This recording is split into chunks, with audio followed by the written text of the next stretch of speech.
My mother believed you could do anything in America. You could open a restaurant, buy a house with almost no money down, become rich, or instantly famous. Of course you could be anything you want to.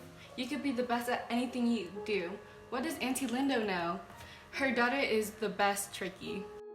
America was where all my mother's hopes lay. We didn't immediately pick the right kind of prodigy. At first, my mother thought I could be a Chinese Shirley Temple.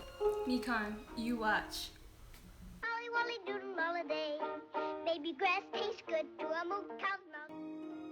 After my mother got this idea about Shirley Temple, she took me to a beauty training school. I emerged with an uneven mass of black fuzz. My mother took me to the bathroom and tried to wet down my hair. You look like a black Chinese. The instructor made my hair even again and ensured my mother that Peter Pan is popular these days. I liked the haircut, and it made me actually look forward to my future fame.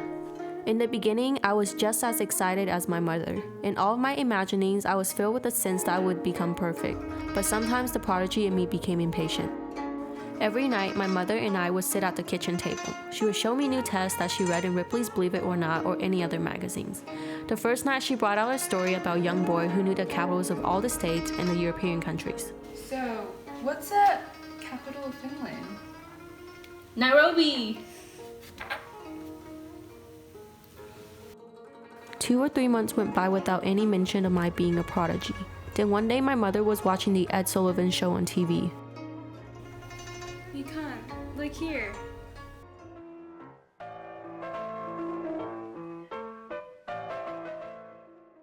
After watching the Ed Sullivan Show, my mother told me what my schedule would be for piano lessons.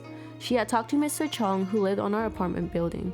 Mr. Chong was a retired piano teacher, and my mother had traded house cleaning services for weekly lessons. Why don't you like me the way I am? I'm not a genius. I can't play the piano, even if you pay me $1 million. You're so ungrateful. This is for your sake. Mr. Chung, whom I secretly nicknamed Old Chung, was strange. I soon found out why Old Chung had retired from teaching piano. He was deaf. Our lessons consist of him pointing at things, explaining their purpose. I would play after him and Old Chung would smile and applaud. To help me keep rhythm, he stood behind me and pushed down on my right shoulder and balanced pennies on top of my wrist so that I would keep them still. Every time I hit the wrong note, I never corrected myself. Over the next year, I practiced in my own way, and then one day I heard my mother and her sister Lindo talking. Auntie Lindo had a daughter, Waverly, who was my age and we hated each other. I thought she was snotty. Waverly Zhang had gained a certain amount of fame as Chinatown's littlest Chinese chess champion. All day I do is dust off her winnings. You're so lucky you don't have this problem. Our problem is worse than yours. When I ask Jamie to do the dishes, all she hears is music. I can't stop this natural talent. A few weeks later, Old Chong and my mother signed me up to play in a talent show. My parents had saved up money to buy me a second-hand piano. For the talent show, I was to play a piece called Pleading Child. I was supposed to memorize the whole thing, but I didn't. My parents invited Auntie Lindo and Waverly to witness my debut. When my turn came, I was very confident. I started to play. I was caught up in how lovely I looked, I wasn't worried about how I sounded. I was surprised when I hit the first wrong note. And then I hit another and another. When I stood up, the room was quiet except for Old Chong, who was beaming and shouting. But then I saw my mother's face. The audience clapped weakly, and I walked back to my chair. I felt the shame of my mother as they sat stiffly through the rest of the show. After the show, the members from the Joy Luck Club came up to my mother and father. Lots of talented kids. Oh, it was something else. You're not a genius like me. The ride home was silent. I kept thinking my mother wanted to wait until we got home before shouting at me. When we arrived, my mother walked in straight to the bedroom, and in a way, I felt disappointed. I had been waiting for her to start shouting so that I could shout back and blame her for all my misery. I had assumed that my talent show fiasco meant that I would never have to play the piano again. But 2 days later, my mother came out the kitchen and saw me watching TV. My mom turned off the TV and dragged me to play the piano.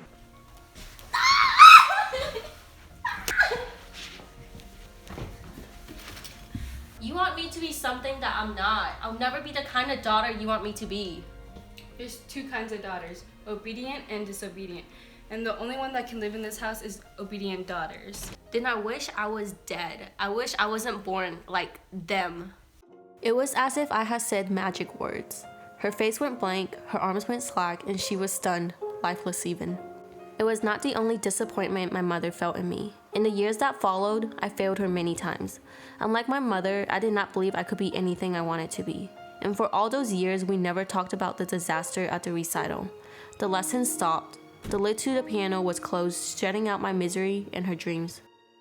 She surprised me a few years ago when she offered to give me the piano for my 30th birthday.